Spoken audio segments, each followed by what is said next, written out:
Aqui também. Agora, peraí, ainda não entrou ninguém. Vamos ver quem que vai começar a entrar, você vai ver. Agora entrou uma pessoa. Tá vendo? Aí você já pode falar. Deixa eu entrar. Agora entrou uma pessoa. Tá vendo? Aí você já pode falar.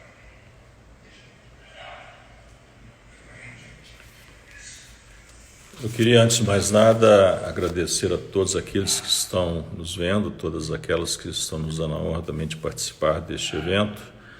Queria agradecer de uma maneira muito especial a Exclusive, que me convidou para falar um pouco para todos vocês sobre as perspectivas da mineração pós-Covid. Mas, se me permitem, como a mineração ela está incluída em todas as atividades econômicas e no nosso dia a dia, acho que é importante conversar um pouco com você sobre a minha visão do futuro que nos espera em termos de Brasil, em termos de economia, um pouco em termos também até de comportamentos que certamente vão influenciar no nosso dia a dia como consequência na nossa economia. Confesso a vocês que a crise que nós estamos vivendo é uma crise que certamente não estou falando nenhuma novidade, é uma crise que talvez boa parte da sociedade mundial, não podia ser diferente brasileira, enfrentou. Nós no Brasil já enfrentamos crises de toda a natureza, mas de uma certa maneira elas eram oriundas, quase todas elas, sob o ponto de vista da economia, e da economia você tinha problemas de toda a natureza. Essa foi muito diferente, é uma crise que surgiu da saúde, está tendo efeitos enormes sobre o nosso dia a dia, sobre o nosso comportamento e certamente com efeitos danosos também sobre a economia. Eu entendo que o nosso país, desde criança a gente ouve falar nisso, que é o país do futuro e continua sendo um país de muitas e muitas oportunidades. Acho que vimos de uma certa maneira antes da pandemia com algumas perspectivas bastante positivas, reformas estruturais importantes que estavam acontecendo. Acho que o exemplo disso é a reforma da Previdência. Tínhamos e temos hoje uma inflação sob controle, juros nunca tão baixos na história mais recente do nosso país, ou seja, as bases para um desenvolvimento, para o crescimento, estavam, de uma certa maneira, já plantadas, sabendo todos nós que ainda tínhamos um longo caminho a percorrer. Com a crise, certamente isso mudou drasticamente. É indiscutível que o Estado brasileiro, neste momento, tem que apoiar aqueles que mais necessitam, mas temos que, ao mesmo tempo, reconhecer que isso vai criar problemas outros de futuro no nosso país que precisamos resolvê-los. Ou seja, isso vai criar certamente um aumento do nosso déficit das contas e isso nos implica como sociedade a estar cobrando dos nossos governantes, dos nossos representantes no Congresso, e é um trabalho de todos nós, no sentido de cada vez mais estarmos trabalhando de uma maneira firme nas reformas estruturais do nosso país. O nosso país, já há muitos anos, ele deixou de ser um país competitivo. Infelizmente, o Brasil é ainda um país caro, um país que ainda não sabe tratar da maneira mais adequada os investidores. É um país onde temos uma burocracia enorme. Investir no Brasil hoje é quase que uma aventura para muitos que não conhecem o país. Então é necessário que a gente trate melhor o investidor, que a gente aprenda no nosso país a criar projetos de formas sustentáveis. E quando a gente fala de sustentabilidade, nós temos que entender que, além dos aspectos ambientais normais, quando discute sustentabilidade, é fundamental que a gente discuta junto nesse conceito de sustentabilidade tecnologia, que a gente discuta lucratividade. Muitas vezes a gente ainda vê no Brasil muitas pessoas que acham que as empresas não podem, não devem dar lucros. Ao contrário, empresa que não dá lucro também não é sustentável, ela não consegue investir, não consegue se modernizar, não consegue pagar adequadamente aos seus colaboradores e assim por diante. E o mundo todo, pós-pandemia, na minha visão, nós vamos ter uma situação diferente. Me lembro bem que no final dos anos 90, discutia-se muito no mundo a figura dos stakeholders, ou seja, todos aqueles que estão em torno de uma atividade econômica, em torno de uma empresa. Nos anos 2000, de uma certa maneira, o mundo mudou um pouco para a figura do shareholder, ou seja, o acionista, o lucro pelo lucro. Eu tenho quase certeza que hoje a gente vai voltar um pouco para o conceito do final da década de 90, ou seja, cada vez mais preocupado com a figura dos stakeholders, nos quais estão incluídos certamente a comunidade na qual estamos inseridos, o empregado, o acionista, o fornecedor, enfim, todo aquilo que compõe a nossa empresa. E dentro desse contexto eu entendo que o nosso país precisa discutir muito mais ainda as reformas que nós precisamos. Como disse, é um país caro, é um país complexo e a reforma da Previdência, se foi um início, ela não é de per si solução para todos os problemas que temos. Então, como sociedade, temos que insistir na continuidade das reformas e aí eu começo talvez com uma que há quantos anos se fala, que é a reforma tributária.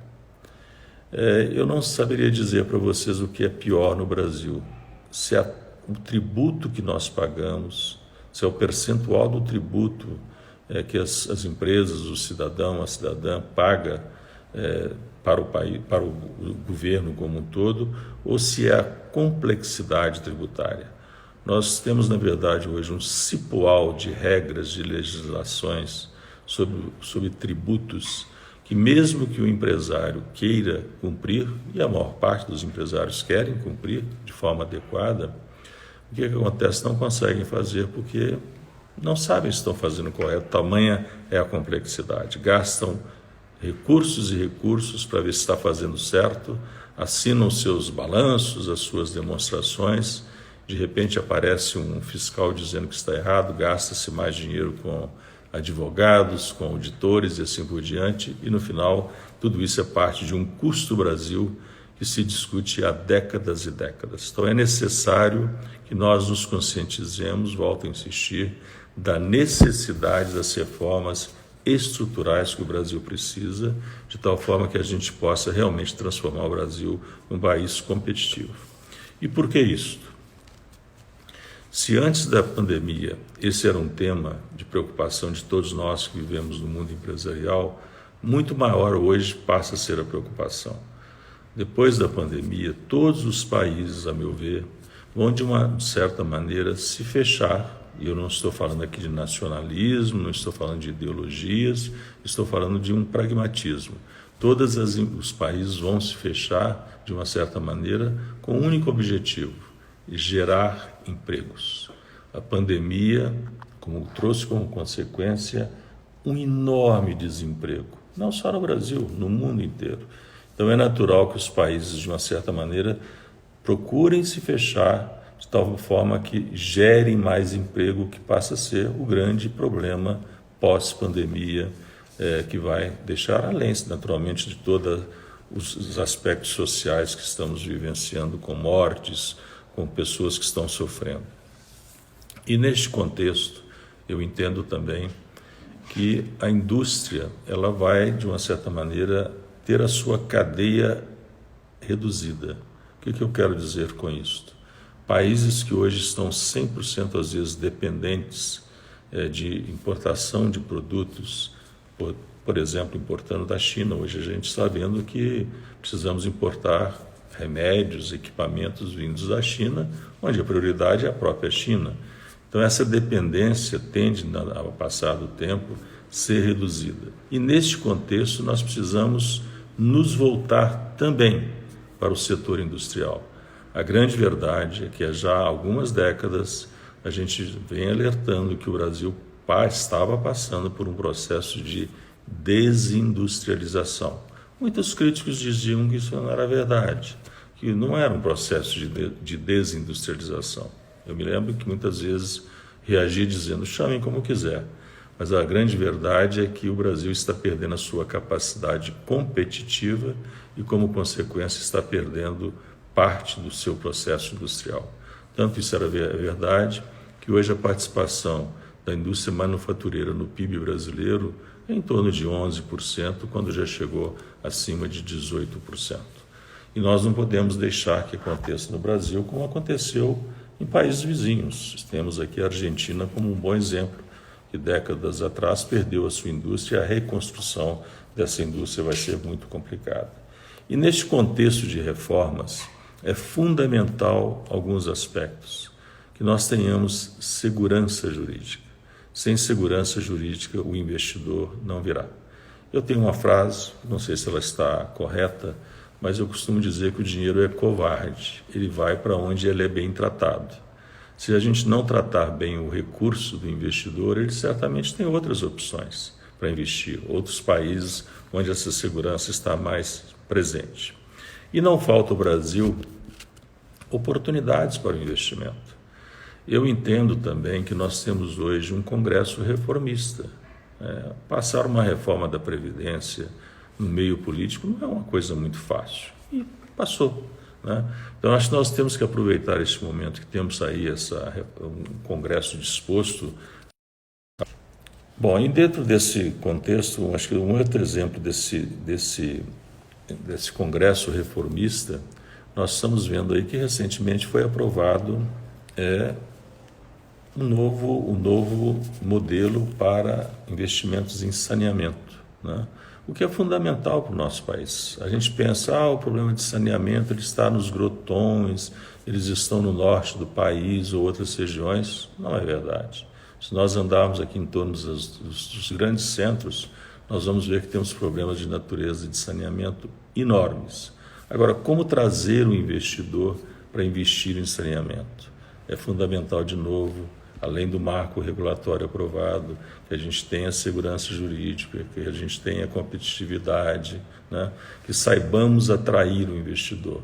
Nós precisamos transformar o Brasil num país amigo do investidor, porque só o investimento é que vai nos fazer sair de uma crise econômica, permitindo que o Estado brasileiro arrecade mais e a arrecadação do Estado volte a equilibrar as contas brasileiras.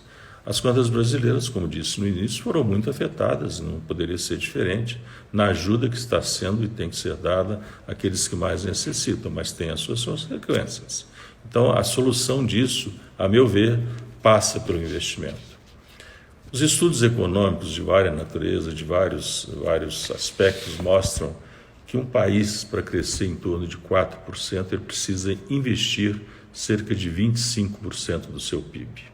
Isso permitiria um crescimento da ordem de 4,5%. O Brasil, nos últimos anos, não tem alcançado níveis muito acima de 15%. E dentro deste contexto, nós temos que entender que o Estado brasileiro não tem mais condições de investir. Se antes da pandemia já era muito difícil o Estado brasileiro investir, seja os estados, propriamente dito, seja os municípios, seja o governo federal, muito pior agora será pós-pandemia. Então eu sempre defendo, e aqui de novo eu não estou falando de ideologia, não estou falando de nada, mas sim de pragmatismo, cada vez mais aquilo que puder ser feito pelo setor privado, vamos deixar que o setor privado faça os investimentos.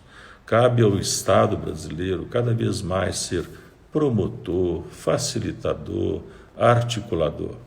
Aquilo que não puder ser feito apenas pelo setor privado, que existam parcerias entre o setor público e o setor privado.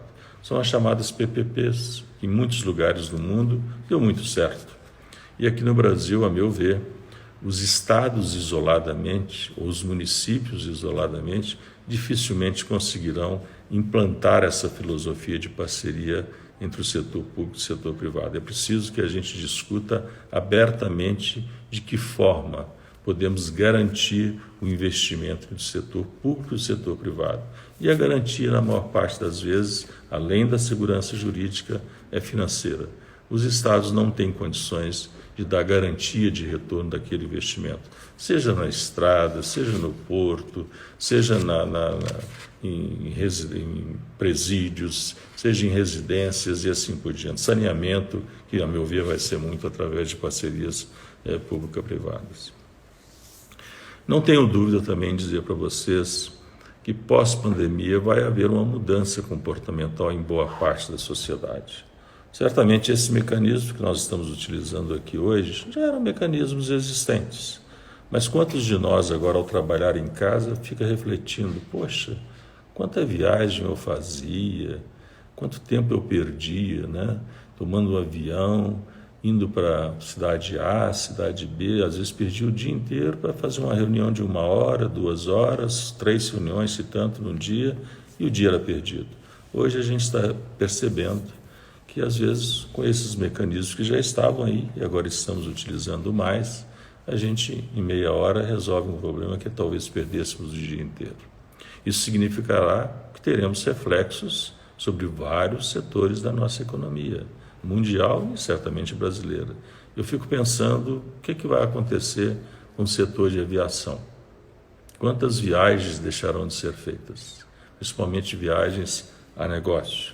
Se você deixa de viajar a negócio, o aeroporto também deixa de ser uma atividade econômica atrativa, ou ele vai ter que encontrar outras formas de tornar aquele investimento atrativo. Se o passageiro não viaja, ele não vai precisar chegar no hotel. Se ele não chega no hotel, quantas camareiras, quantos prestadores de serviços perderão o emprego? Então vocês veem que nós precisamos começar a pensar no Brasil de uma forma sistêmica. Nada vai ser resolvido de forma isolada. Nós temos que pensar o país de uma forma, de novo, sistêmica, onde uma coisa influencia a outra. Eu vim de uma escola, de muitos anos atrás, uma empresa de mineração, onde o conceito era mina, ferrovia, porto. Se a mineração funcionasse, mas a ferrovia não funcionasse, não chegaria o mineral no porto. Então, isso é que eu chamo de sistêmico. As coisas têm que funcionar de formas que um complementa o outro. E no Brasil a gente vê as coisas de forma muito isolada. Olha, não será surpresa se em muitos casos a gente fizer as contas, a gente vai chegar com o que se gasta com a saúde. Possivelmente seria muito menor se nós tivéssemos o saneamento. Que agora, em 2020, é que estamos aprovando um novo marco para alguma coisa que já podia estar aí há muitos anos. Quantas e quantas cidades dependem disso? Quantos e quantos problemas poderiam estar resolvidos? Quantas e quantas vidas poderiam ter sido salvas, às vezes não foram por falta de saneamento. Bom, e dentro deste contexto, né, desculpa se eu me estendi um pouco, onde fica a mineração? A sociedade, de uma forma geral, não conhece bem o que é mineração. Principalmente em estados como Minas Gerais e o Pará, onde temos uma grande produção de minério de ferro, a gente pensa muito que mineração é minério de ferro, sem tirar a importância de minério de ferro, até porque é o produto de maior importância em termos de balança comercial brasileira, em termos de exportação. Mineração é muito mais do que isso. Mineração é minério de ferro, é ouro, é níquel, é zinco, é pedra preciosa, é brita, é pedra para construção, é nióbio, é bauxita e assim por diante, né? E muitas vezes a gente pensa que o Brasil é um país mineral. Não é. E muitos até me dizem, Wilson, mas que bobagem. Olha quantos minerais a gente tem, até o nosso estado aqui de Minas Gerais tem no seu nome Minas Gerais. Mas a grande verdade é que nós não conhecemos ainda o subsolo brasileiro.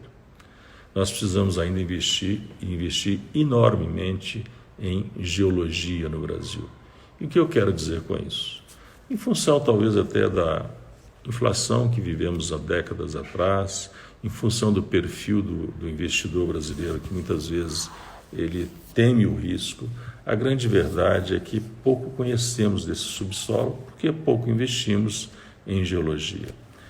Hoje talvez sejamos no setor mineral, o primeiro certamente do mundo produtor de nióbio, o terceiro produtor de minério de ferro, se considerarmos que a China também é um grande produtor de minério de ferro, apesar do seu minério de ferro ser de baixa qualidade, mas o resto dos minerais, ficamos aí em 10º lugar, 12º, 15º lugar, né?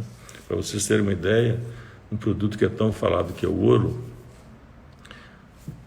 presume-se que nós tenhamos 10% das reservas minerais de ouro, mas na verdade participamos com apenas 2% do mercado mundial de ouro. Isso mostra a vocês que nós temos aí um campo enorme a ser desenvolvido no campo mineral. Agora, quando se fala de mineração, e principalmente em função das duas tragédias que aconteceram recentemente, uma em Mariana e uma mais recente agora em Brumadinho, a mineração virou de repente alguma coisa que pode ser atacada de todos os lados, né? Às vezes o legislador, por falta de conhecimento, ou às vezes, em função até do que aconteceu, pensa que pode punir via tributos aquilo que aconteceu. Eu defendo que não se confunda penalização com tributação. São coisas diferentes. Quem faz alguma coisa errada deve pagar pelo que fez. Mas não podemos misturar todo mundo dentro de um mesmo contexto, né? Então, se fizermos assim, nós vamos simplesmente afugentar mais os investidores, afugentar mais aqueles que querem eventualmente considerar o país em termos de potencial que existe, mas certamente vamos perder esse potencial que se diz que o Brasil tem de mineração como um todo. E por isso eu defendo tanto a geologia. A verdade hoje é que tem dois setores no Brasil que, de uma certa maneira, estão conseguindo fazer com que a gente ainda tenha um nível de exportação bastante expressivo, que é o agronegócio, onde somos de fato competitivos, né? E a mineração. E mesmo no agronegócio, todos nós sabemos que por falta de uma logística adequada, por falta de armazéns, por falta de portos adequados, se perde hoje talvez aí em torno de 10% daquilo que é produzido, né? Temos que aprender a ganhar da ineficiência. E de novo voltamos ao conceito de investimento e de necessidade de investir na infraestrutura, investimentos esses que são capazes de gerar muitos empregos. Bom, e dentro deste novo cenário que a gente vê para a mineração, o que será pós-pandemia? Mas é importante dizer para vocês o que está acontecendo hoje com o setor de mineração. Nós temos hoje no Brasil mais ou menos 6 mil empresas de mineração. Talvez poucas pessoas saibam disso. Lógico que eu estou falando aqui de grandes empresas, como estou falando também de médias empresas, microempresas, né? E o nosso objetivo, aí eu já estou falando como presidente do Instituto Brasileiro de Mineração, é fazer com que cada vez mais a gente possa transformar as microempresas em médias empresas, quem sabe um dia essa média empresa se transformar numa grande empresa. Mas para isso é preciso cada vez mais, de novo, que a competitividade exista e, mais do que isso, que a gente seja competitivo a nível internacional. Nós temos que entender que mesmo pós-pandemia, com as economias se fechando de uma certa maneira, a competitividade vai fazer a diferença. Ninguém vai comprar de um país A ou B simplesmente por comprar. Teremos que ser cada vez mais competitivos. E, de novo, para sermos competitivos, voltamos ao início da minha conversa da necessidade das reformas estruturais. O setor de mineração, ele tem passado, principalmente pós-acidente, por uma fase de grandes transformações. E logo que assumi o Instituto Brasileiro de Mineração, eu disse que um dos grandes problemas que nós vínhamos enfrentando no setor era a não capacidade de fazer a sociedade entender o que era mineração. Nós não sabíamos nos comunicar. Temos aí muito a aprender, mas eu diria a vocês que esse processo que estamos vivenciando hoje, com todos os problemas, tem, de uma certa maneira, ajudado o setor de mineração a aprender mais a se comunicar. Hoje, todos reconhecemos que a mineração, o tipo de atividade mineral, você não escolhe o lugar onde o mineral vai ser possível ser minerado. Então, temos lugares muito ermos, lugares muito distantes de uma sociedade mais desenvolvida.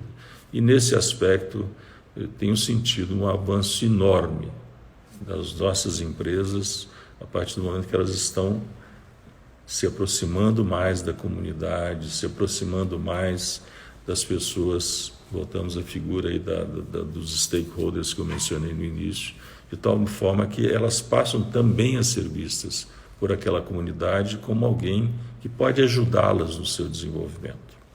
Então, comunicação é um fator fundamental que temos trabalhado muito. E outro ponto importante que deve ser salientado é a redução da dependência de um município, de uma região, de uma mineração. Vocês poderiam dizer, mas isso é válido para outros segmentos da economia. É verdade, né? Quem não se lembra que quando uma fábrica deixa de produzir automóvel em Santo André, por exemplo, certamente aquela região vai sofrer, uma indústria qualquer, uma cidade menor, se ela sai daquela cidade, a cidade sofre impactos enormes. Isso aconteceu em vários locais do mundo e não é diferente com a mineração. Então nós temos discutido muito um novo conceito que é como ajudar os municípios também a depender menos da mineração. É um processo fácil? Não é um processo fácil. É um processo em que a comunidade e o setor têm que se juntar, se dar as mãos e juntos olharem o seu futuro. Não acredito nada que venha muito de cima para baixo. A gente constrói parcerias unindo esforços e fazendo então com que juntos a gente possa encontrar aquele novo caminho. E temos que olhar muito o potencial que existe em torno de nós. Eu não gosto muito da palavra qual é a vocação de uma região, qual é a vocação de uma cidade. Eu prefiro muito mais a palavra potencialidade. Qual é o potencial daquela região? Se o potencial existe, o que falta para melhorar a potencialidade? É mais investimento em educação, mais investimento em infraestrutura e vamos usar esse potencial para fazer aquilo que pode ser feito. E dentro desse aspecto eu entendo então que o setor de mineração pode e será sempre um parceiro dos municípios, das regiões onde a gente está inserido. Recentemente fizemos um acordo com a Associação de Municípios Mineradores, que contempla os vários municípios mineradores do Brasil inteiro, no sentido de começarmos um trabalho, de novo, que não será de curto prazo, mas um trabalho que vai fazer com que juntos, sociedade e empresas possam realmente encontrar esse potencial nos seus municípios se desenvolverem. E dentro desse aspecto é fundamental chamar também a atenção para um outro ponto. Quantas e quantas vezes a gente ouve falar de licenças ambientais? E o setor de mineração é um dos setores que mais enfrenta o contexto, os problemas de natureza de licenças ambientais, que são morosas, que têm sua burocracia, e em nenhum momento a gente defende projetos que não são adequadamente com respeito ao meio ambiente e assim por diante. Mas eu estou convencido, e tenho dito isso onde posso, que mais do que uma licença ambiental, o mundo caminha para a licença socioambiental. E o que eu quero dizer com isso? Nada muito diferente do que a gente faz no nosso dia a dia, na nossa vida. Quando a gente vai visitar alguém, a gente bate na porta, né? Então isso também vale para o setor de mineração, como vale para qualquer tipo de indústria, né? Então acho que mais do que só a chamada licença ambiental, nós vamos precisar muito da licença socioambiental, ou seja, pedirmos licença à sociedade na qual nós vamos nos instalar para estar junto com ela, tratando do seu desenvolvimento. Temos visto aí muitas coisas que o setor agora começa a estar preocupado. Eu, pessoalmente, tenho insistido muito que um dos pontos fundamentais para o setor é trazer os jovens para a mineração. Alguns anos atrás, talvez a minha geração, quando se formava, a mineração era um setor como outro qualquer, onde certamente oferecia oportunidades de emprego. Hoje tenho dúvidas se o jovem vê na mineração a sua prioridade em termos de empregos. Então, nesse sentido, já aqui em Belo Horizonte já está acontecendo um movimento importantíssimo na nossa opinião, que é trazer empresas de startup para que possam resolver problemas da mineração, problemas esses que uma startup, você sabe muito bem, um dos grandes problemas dela, às vezes, nem é só o que ela descobre em termos de solução, mas muito mais o mercado onde ela pode vender aquela solução. Então, às vezes, se descobre alguma coisa, se descobre uma solução, mas onde é que está o mercado, né? Então, nós criamos no Brasil, em Belo Horizonte, no setor de mineração, o Mining Hub, que nada mais é do que trazer startups, onde de uma forma muito simplista, aqui resumida para vocês, funciona mais ou menos assim. Uma empresa A tem um problema qualquer, chega perto de uma startup e diz, olha, eu tenho esses problemas, vamos ver se você consegue resolvê-lo para mim. Aqueles técnicos da startup se juntam, resolvem o problema. Ao resolver o problema, já tem o primeiro cliente, que é aquela empresa que se aproximou dela. Mas mais importante, aquela descoberta no modelo que foi criado no Mining Hub, ele não é de propriedade daquela empresa que pediu a solução. Aquela mesma solução pode ser vendida para outras empresas do setor. Então, com isso, vamos criando e trazendo mais jovens e mais tecnologia para o setor mineral. Setor esse que muitas vezes as pessoas pensam que tem pouca tecnologia. O setor mineral tem muita tecnologia. Vocês imaginam quanta tecnologia que existe por trás da descoberta de uma reserva, de colocar aquela reserva para operar, de como fazer aquele produto chegar de forma competitiva aos seus vários mercados e assim por diante, né?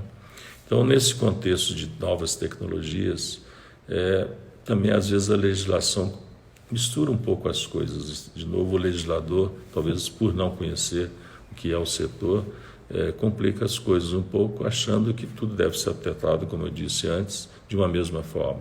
Vamos acabar com todo tipo de barragem que existe. Agora tudo vai ter que ser mineração a seco. É verdade, tem muita coisa que pode ser mineração a seco. Nem tudo pode ser mineração a seco. E nem necessariamente a mineração a seco é a solução para tudo. Porque tem uma coisa chamada rejeito, que se antes era colocado numa barragem, hoje vai ser colocado aonde? Então, de novo, é necessário investimentos em tecnologia para uma solução mais definitiva. De novo, olhando a coisa de uma forma sistêmica, porque senão aquilo que ia para a barragem ficar agora criando montanhas e montanhas de rejeito, quando começa a chover, para onde vai esse rejeito, né? Eu me lembro bem, por ter passado pelo setor siderúrgico, que alguns anos atrás, um dos grandes problemas que existia era a chamada escória, que vinha dos fornos. Com muito investimento em tecnologia, simplesmente hoje essa escória é utilizada na indústria de cimento. Então, está aí um novo desafio. O que fazer desses rejeitos vindos da mineração? Vamos fazer tijolo? Podemos fazer tijolo, mas isso não é a solução. Nós precisamos descobrir novos usos para esse processo. Então, o que mostra a vocês que pesquisas, desenvolvimento em tecnologia, certamente é algo muito importante, não só hoje, mas certamente é um novo fator aí desse pós-pandemia.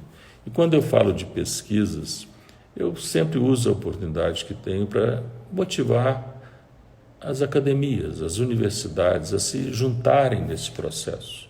Eu tenho muita convicção que o que existe de processos de pesquisa nas universidades, que muitas vezes vira pesquisa pela pesquisa, sem utilidade no mercado, o que acaba sendo um desperdício. Então, que se junte nesse esforço também a academia, as universidades, para que a gente possa utilizar muito do que vem sendo hoje pesquisado nas universidades, nesse processo novo, cada vez mais importante no setor de mineração para o seu desenvolvimento tecnológico. Então, eu falei de aspectos de geologia, eu falei um pouco aqui de pesquisas também no campo da tecnologia. E como fazer isso num país como o nosso, onde o investimento ainda, o investidor tem um medo do risco, onde a segurança jurídica não é tão às vezes tão segura, onde existem outras alternativas de investimentos. Então, recentemente, o IBRAM, Instituto Brasileiro de Mineração, assinou com a Bolsa de Toronto um acordo em que, isso foi um pouco antes da pandemia, e aí a pandemia atrapalhou um pouco, tínhamos ideia de até o final desse ano já estar com esse modelo pronto, mas infelizmente isso nos atrapalhou um pouco, onde a gente quer trazer para o Brasil oportunidades no sentido de usar aquilo que hoje é muito comum no Canadá, na Austrália, que é o investimento na geologia, que é um investimento de muito risco. Entre uma pessoa detectar um potencial mineral e aquilo se transformar de fato num projeto, às vezes em 1000 processos iniciais, às vezes um se transforma de fato num projeto de mineração propriamente dito, né? Então mostra que existe um risco. Então, alguns países, como eu disse, já Austrália e Canadá, são países onde isso funcionou muito.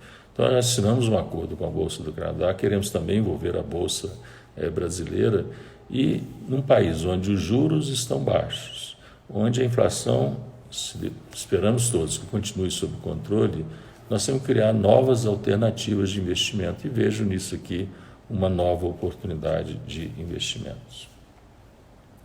Outro ponto fundamental que eu comentei quando disse que hoje a nossa balança comercial depende muito de dois, basicamente, produtos, que são os produtos hoje do agronegócio e a mineração.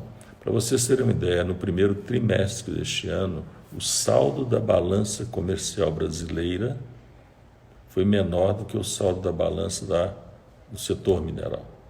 Porque o setor mineral, ele é, boa parte dele, exportador e muito pouco importador.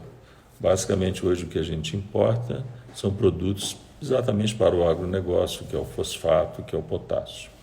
E aqui, se me permite, eu queria falar um pouco, então, do que é a mineração, né? A partir do momento que a sociedade não conhece muito.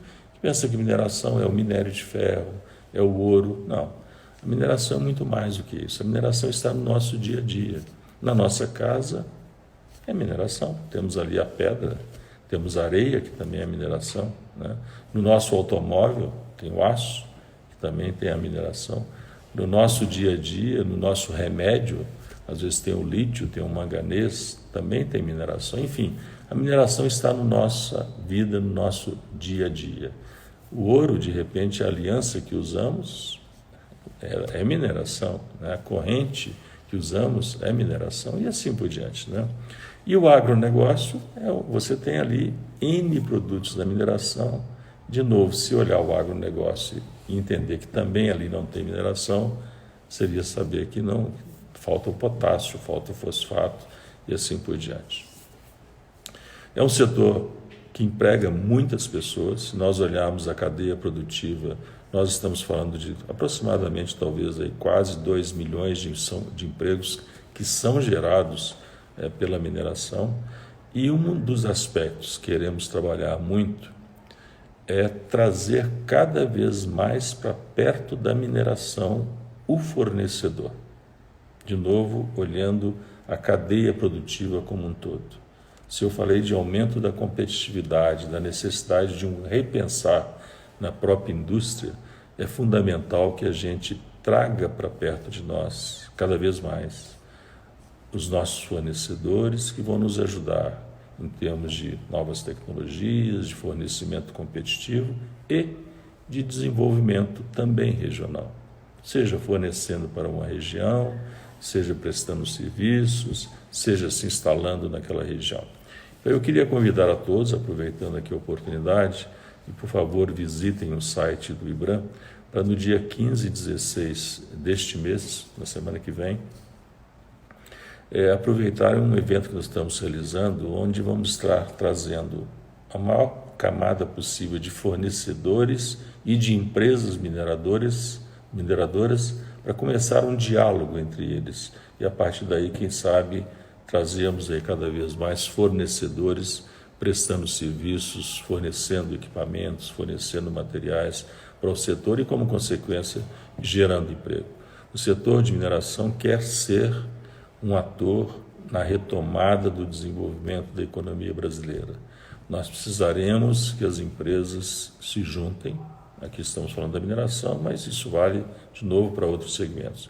Se juntem não é mais para protecionismo, mas é cada vez mais se juntar para oferecer condições de desenvolvermos as regiões onde nós estamos instalados. E aqui, se me permite, acho que nós temos um grande desafio pós-pandemia no Brasil.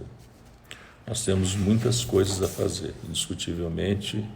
Falamos de saneamento, falamos de mineração, falamos do processo de desindustrialização, mas se nós olharmos o que está acontecendo em outros países que já, de uma certa maneira, abriram as suas atividades, e mesmo aqui no Brasil, o que está acontecendo é que às vezes as atividades são abertas, mas não há comprador, por uma razão muito simples.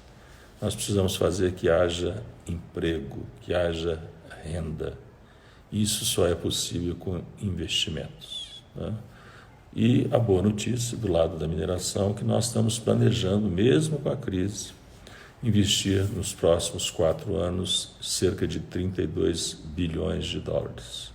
O setor tem tomado muitos cuidados com seus empregados, com seus colaboradores, com seus fornecedores e a própria comunidade na qual está inserida. E testando muito, e às vezes por isso até que às vezes aparece aí nos jornais que a cidade A, a cidade B, que tem uma atividade mineral, tem ali um foco qualquer, porque está havendo um teste. E o Brasil, como todos nós sabemos, nem sempre está sendo testado. Mas voltando aí à necessidade da geração de emprego, nós estamos vendo vários comércios fechando, várias atividades tendo que simplesmente paralisar, porque não conseguem pagar o aluguel, mas isso nos mostra, e voltando um pouco aí, na mudança comportamental que nós vamos ter que ter, né? Falamos aqui de viagens, mas eu fico às vezes, o que vai acontecer com muitas atividades de comércio? Hoje, será que muitas pessoas vão dizer assim, eu vou usar hoje a internet para comprar ou eu vou na loja? A nova geração já usava muito a internet, o comércio eletrônico para fazer as suas compras. Talvez a minha geração nem tanto, né? Mas, por outro lado, nos mostrou agora que isso funciona, né? Isso significa o desastre total? Não. Onde há crise, também existem oportunidades, né? E eu antevejo, por exemplo, que o setor que vai tirar muito proveito desse processo será o setor de logística. Se antes tínhamos uma loja onde a gente ia comprar, talvez no futuro essa loja não vai existir mais, vamos comprar via internet de um depósito, e esse depósito vai fazer chegar até a nós via uma logística adequada. Então isso mostra a vocês que é necessário que a gente repense o Brasil dentro de um projeto. Acho que eu falei de muitas coisas aqui, né? Talvez tenha falado até de uma maneira pouco organizada para vocês todos, né? Mas eu tenho defendido muito que nós precisamos no Brasil de um projeto de país. Há décadas e décadas que nós temos no Brasil um projeto de poder, onde as pessoas querem o poder pelo poder. Mas o que nós precisamos é de um projeto de país. Nós todos sabemos, quando fazemos um planejamento que nos vai orientar para onde vamos caminhar, planejamento esse que deve estar junto com um plano de ação, que eu costumo também dizer, principalmente para as empresas onde eu atuo, que planejamento estratégico sem plano de ação é simplesmente uma carta de intenção. Isso vale para um país. Qual o país que nós queremos construir? É um país que simplesmente tem de 220 milhões de habitantes, talvez menos de 40% de efetivos consumidores? Não é este o país. É um país onde a educação não foi privilegiada? Não é este país. É um país onde a saúde também não foi privilegiada? Não é este país. É um país que não pensa sistemicamente? Não é este país, né? Esse é um país que deixamos que os nossos aglomerados sejam tomados pelas milícias, pelos drug dealers? Não é este país, né? Então precisamos de um projeto de país com plano de ação. Na minha vida profissional, eu conheci tantos países piores do que o Brasil há 30 anos atrás. Isso me dá um certo otimismo, dizer que se a gente tiver um projeto de país, onde a gente determine onde queremos chegar de fato, vamos chegar. Nós somos um povo ordeiro, temos vantagens enormes, né? Um país de 220 e tantos milhões de pessoas, de um único idioma, um país com um potencial enorme de coisas para fazer, né? Agora, precisamos certamente que nesse projeto de país a gente pense onde a gente é competitivo. Nós não vamos fazer tudo, né? E precisamos, nesse contexto de reformas que eu mencionei, simplificar as coisas, volto a insistir, tratar melhor o investidor, deixar a informalidade de lado. A complexidade leva à informalidade, a não punição para aquele que faz coisas erradas leva a desvios. Vocês querem ver um exemplo no setor de mineração? Quando se fala às vezes de a mineração afeta o meio ambiente, quando vamos olhar, tem um garimpeiro fazendo alguma coisa não sei aonde, ou tem um conjunto de garimpo fazendo uma coisa, e aí eu separo muito o que é uma coisa e o que é outra. Aquele garimpeiro que às vezes vai, por questão de sobrevivência, fazer alguma coisa, às vezes até de forma inadequada, esse deve ter um tratamento.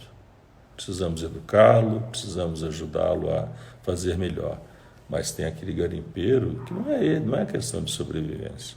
Ele vai com a retroescavadeira para um local, de repente, vou usar o ouro como exemplo, tira 100 quilos de ouro e vai colocar no avião e vai vender de forma inadequada ou vai exportar de uma forma inadequada. Esse não é o tipo de empresário que nós podemos admitir. Ou, vamos usar outro setor, aquele que vai às vezes para uma floresta e tira um galho de árvore, às vezes para colocar, fazer a sua comida, é um tipo de tratamento. Agora, aquele que vai com uma serra elétrica e vai desmatando para todo lugar, é outro tipo de tratamento, né? Esse nós temos que combater, né? Então, o Brasil precisa entender que precisamos melhorar os nossos indicadores de desenvolvimento humano, para não querer criar muita coisa. O que é um indicador de desenvolvimento humano? É emprego, é renda, é saúde, é educação e assim por diante. Eu tenho toda vez uma oportunidade de comentar uma história que aconteceu comigo e que eu gosto de repetir. Possivelmente alguns de vocês que estão me vendo aqui hoje já me viram falando dessa história tantas vezes, que já de novo com essa mesma história, mas eu quero repeti-la. Há cerca de 30 anos atrás eu fui ao Japão, uma das várias vezes que eu tive que visitar aquele país que eu admiro bastante. Eu fui acompanhando então o presidente da empresa que eu trabalhava, a Vale.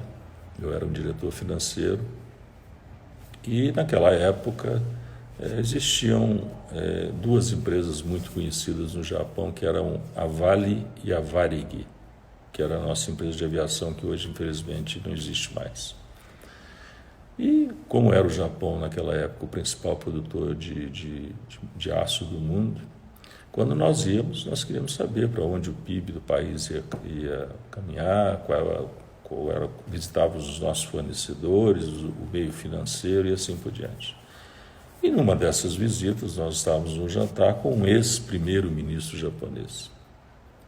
E o então presidente da Vale fez a seguinte pergunta para ele: o que a sua geração fez para tirar um país destruído pós-guerra para o país de hoje?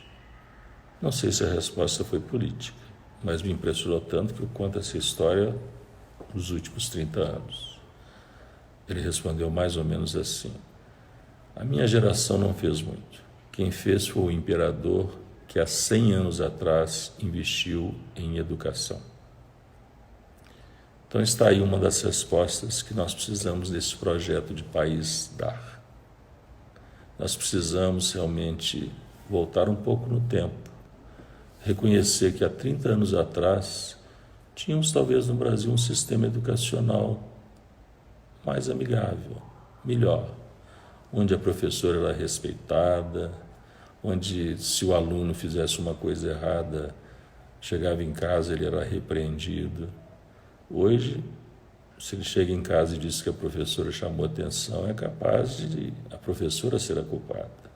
Então, educação não se consegue apenas na escola. Educação começa dentro de casa. Então, é muito fácil dizer a professora, o professor é o culpado disso ou o culpado daquilo. Não. Nós temos que, como sociedade, entender que a educação começa de casa e a aprendizagem começa na escola e termina muito bem na escola, né? Então, é dentro desses conceitos que eu queria aproveitar essa oportunidade e agradecer novamente a Exclusive pela chance de poder estar aqui falando com vocês. Desculpe se eu falei de uma forma assim mais coloquial, de uma forma mais aberta para todos vocês. Espero que tenha dado alguma contribuição para essa reflexão pós-pandemia. Eu entendo que nós vamos ter que rever muitas coisas, muitos conceitos sobre os quais a gente trabalhava vão ser revistos. Certamente setores, como eu disse, vão ser afetados. Entendo que cada vez mais os mecanismos que já existiam passarão a ser mais utilizados e, como consequência, nós temos que nos preparar para novo tipo de empregabilidade, né? Nós temos que nos educar mais, estar o tempo todo nos atualizando, buscando cada vez mais, do ponto de vista profissional, nos desenvolvendo, porque certamente o mundo vai nos cobrar muito mais em termos de como atender essas novas demandas que existem. E neste contexto, a nível de Brasil, se me permite, seria a última colocação minha, e a partir daí fico à vontade, se ainda houver tempo para eventuais perguntas que tenham. Eu ando, de uma certa maneira, onde posso falar, dizendo que nós precisamos unir mais o nosso país em torno de um objetivo. Se lá atrás mencionei para vocês que eu defendo um projeto de país em vez de um projeto de poder, ando preocupado com a desunião que existe hoje no Brasil. Nós temos que entender que falta ao Brasil hoje lideranças políticas, mas faltam também lideranças empresariais. Nós precisamos, sejam empresários, sejam gestores, sejam ONGs, enfim, todos aqueles que podem ajudar, vamos tentar construir um Brasil com união. Com desunião a gente não vai chegar a lugar nenhum. Pensando que apenas a crítica ela vai construir, se ela for construtiva, ajuda. Destrutiva não vai chegar a lugar nenhum, né? Então é preciso que o poder público, é preciso que os empresários, é preciso que a sociedade como um todo se una em torno de um objetivo único, que é o desenvolvimento econômico e social deste país. Neste período, nos últimos anos, foram destruídas muitas pontes. É preciso que a gente agora reconstrua essas pontes. E nós vamos só reconstruir essas pontes com união. Todo mundo se juntando em torno de um mesmo objetivo. Não é atacando, não é dele. Cada um de nós pode ter ideologia diferente, acho que é natural, né? Podemos pensar e devemos ter pessoas que pensam diferente mesmo, e devemos ter o respeito às pessoas, o respeito ao entendimento das pessoas. Mas quando a gente olha para um único local, com um único objetivo, se pensamos diferente, não importa. Acabamos nos entendendo se o objetivo é único, né? Mas quando cada um quer puxar a corda para o seu lado, normalmente a corda arrebenta. Então, se puder, nesse final da minha fala, dizer a vocês, nos unamos em torno de um objetivo único, que é o desenvolvimento econômico e social do nosso país, que precisa muito. Nós precisamos realmente eliminar a pobreza, eliminar a miséria. Quando a gente fala de pobreza e miséria, há uma diferença, né?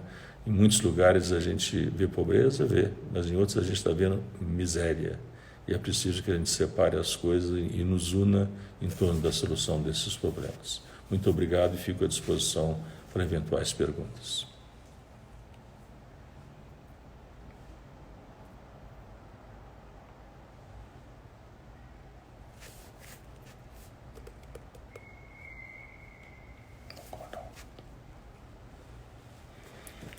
Então, muito obrigado. Eu queria agradecer mais uma vez a Exclusive pela oportunidade. Espero que tenha dado uma contribuição a todos vocês e fico sempre à disposição naquilo que puder contribuir para o desenvolvimento do nosso país. Muito obrigado.